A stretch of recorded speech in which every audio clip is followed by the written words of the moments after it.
We're talking today about how to get your guitar in tune.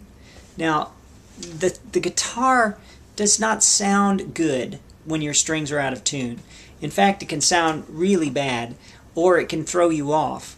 And that applies to both playing chords and playing individual notes. So it's very important to learn how to tune your guitar.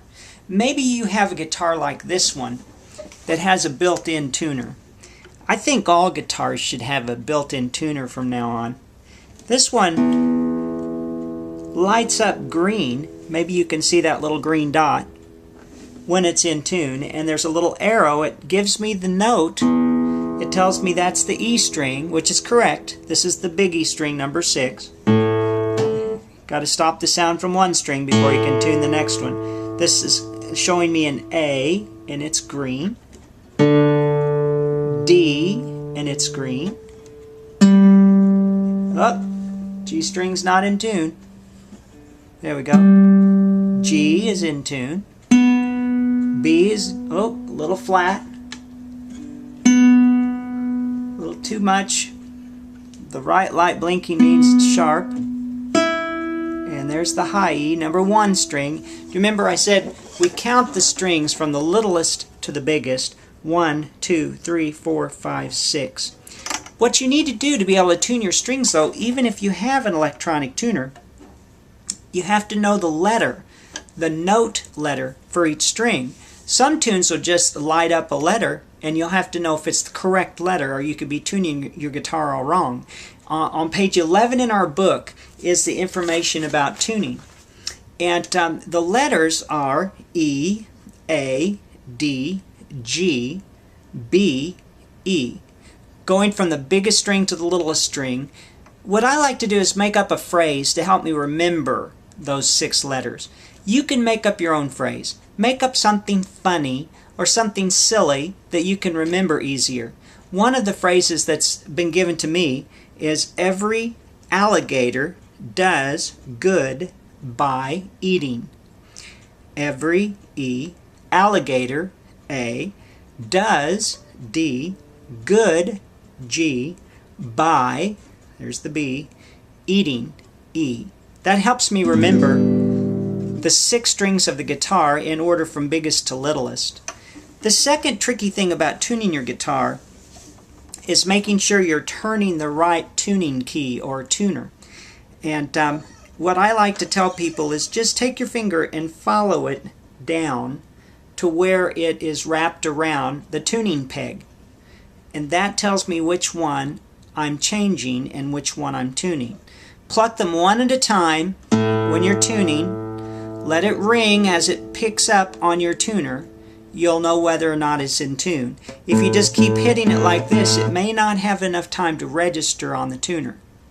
Now, there are lots of other types and styles of tuners, like the one on page 11.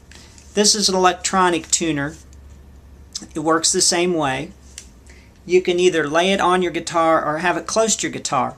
It's very difficult to use a tuner like that in the class when there's lots of noise and other people playing the guitar around you. The tuner just picks up whatever it hears best.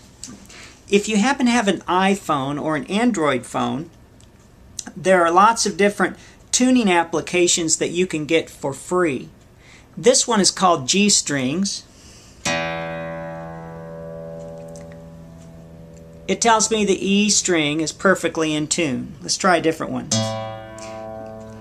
Once again, you're going to need to have it really close to your guitar, and you're going to need a room that's pretty quiet.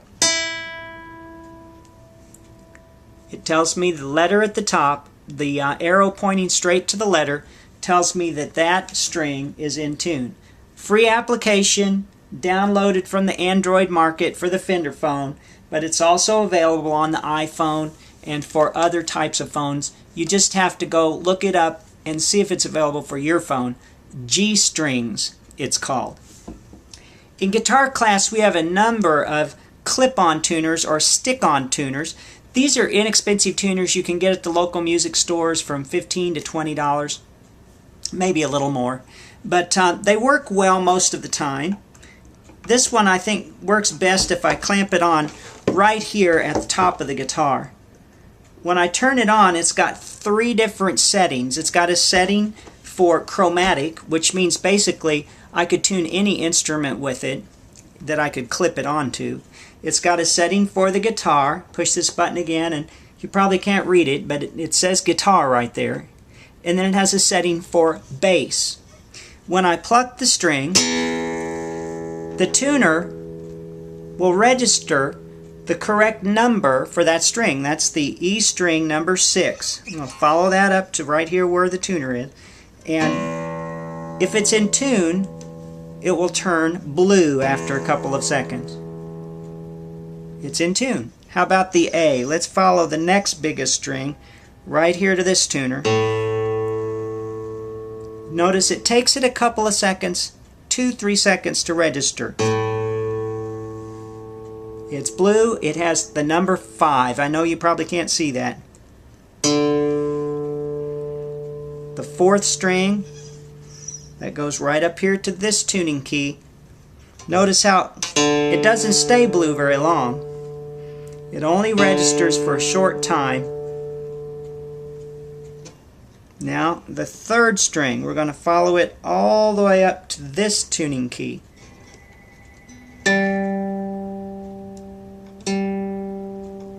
There we go. That's the idea of how you tune your guitar.